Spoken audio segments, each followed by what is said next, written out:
Bloch यकजहती committee अचानक दहशतगर्द के कत्ल पर क्यों मुतहरिक हो गई है?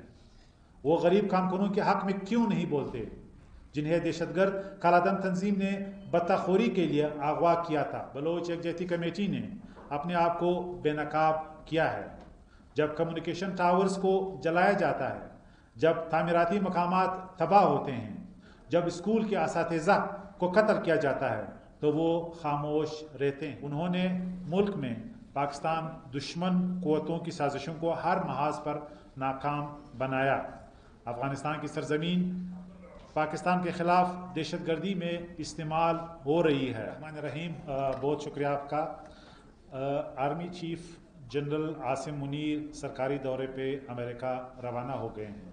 तवील अरसे के बाद अमेरिका का दौरा करने वाले पहले पाकिस्तानी आर्मी चीफ हैं। एक तवील मुद्दत के बाद पहला पाकिस्तानी फ़ौजी सरबराह का अमेरिका का सरकारी दौरा एक अहम मोड़ पर आया है। सबसे अहम बात यह कि गज़ा और यूक्रेन में जंग जारी है।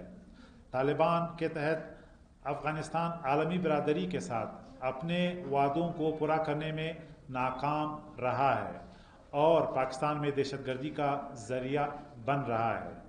अहम बात यह कि अगले चंद महीनों में पाकिस्तान और भारत में इंतखाबात होने वाले हैं। पाकिस्तान में तारीख़ के नाजुक मोड़ पर जनरल सैयद आसिम मुनीर ने पाकिस्तान की फ़ौजी कमान संभाल कर न सिर्फ फ़ौज को मजबूत किया और अंदरूनी और बैरूनी चैलेंजेस का डट के मुकाबला किया, बल्कि खित्ते में ताकत का तवाज़ुन भी बरकरार रखा। उन्होंने मुल्क में पाकिस्तान दुश्मन क़ुव्वतों की साजिशों को हर महाज पर नाकाम बनाया। अफ़गानिस्तान की सरजमीन पाकिस्तान के ख़िलाफ़ दहशतगर्दी में इस्तेमाल हो रही है और पाकिस्तान इस सूरत हाल से भी निमट रहा है।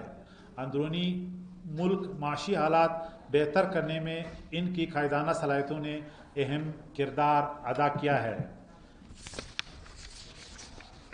आर्मी चीफ की इस कामयाब डिप्लोमेसी की वजह से जीसीसी ममालिक के साथ पाकिस्तान के ताल्लुकात और बेहतर हो गए हैं। पाकिस्तान एक इन्वेस्टमेंट हब बनने जा रहा है।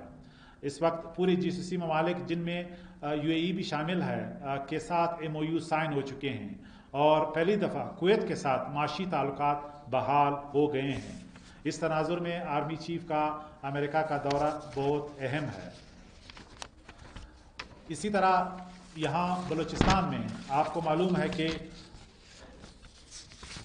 बलोच यकजहती कमेटी और इंसानी हकूक़ के नाम निहाद कारकुन अचानक कैसे जाग उठे हैं। वो एक दहशतगर्द के हक़ में झूठी कहानियों के साथ एहतिजाज कर रहे हैं ताकि उन्हें बेगुनाह करार दिया जा सके। लेकिन ये जब कालादम तंजीमों के ज़ेर साया मासूम लोगों को अगवा किया गया, तशद्दुद का निशाना बनाया गया और बेरहमी से कत्ल किया गया, तो वो कभी ना बोले। बलोच यकजहती कमेटी जैसे नामनिहाद खैर ख्वाह और इंसानी हकूक़ के अलंबरदार बलूचिस्तान की तामीर और तरक्की के लिए आने वाले दीगर कौमों के गरीब मजदूरों के कत्ल पर हमेशा मुजरिमाना खामोशी इख्तियार किए हुए हैं। बलोच यकजहती कमेटी ने अपने आप को बेनकाब किया है। जब कम्युनिकेशन टावर्स को जलाया जाता है, जब तामीराती मकामात तबाह होते हैं, जब स्कूल के असातिज़ा को कत्ल किया जाता है, तो वो खामोश रहते हैं। बलोच यकजहती कमेटी अचानक दहशतगर्द के कत्ल पर क्यों मुतहरिक हो गई है? वो गरीब कारकुनों के हक़ में क्यों नहीं बोलते जिन्हें दहशतगर्द कालादम तंजीम ने बत्ताखोरी के लिए अगवा किया था? इंसानी हकूक़ के कारकुन के चेहरे के पीछे छुपे इन दहशतगर्दों के हमदर्दों और सहूलतकारों को बेगुनाह शहरियों के सामने बेनकाब करना लाजमी है। ये दहशतगर्दों के हमदर्द कभी नहीं बोलते जब रिहायशी मार्केट के इलाकों पर दहशतगर्द कालादम तंजीमों की तरफ से हमले किए जाते हैं। ये उन दहशतगर्दों को सियासी प्लेटफॉर्म मुहैया करते हैं जिन्होंने रियासत पाकिस्तान पर हमले किए हैं। ये उनकी सहूलतकारी करते हैं। सहूलतकारी किसी भी शक्ल में, चाहे आप किसी पहाड़ पे किसी को खाना पहुंचाएं, चाहे आप किसी को ट्रांसपोर्ट दें, आप उनको पनाह दें, آپ کسی اور شکل میں ان کی سہولت کاری کریں، آپ سیاسی پلیٹ فارم کا کھندہ انہیں پرووائڈ کریں، یہ فیسیلیٹیشن ہے اور سہولت کاری اور یہ فیسیلیٹیشن دہشت گردی کے برابر ہے، اور اسی نقطہ نگاہ سے اس سہولت کاری کو دیکھا جائے گا۔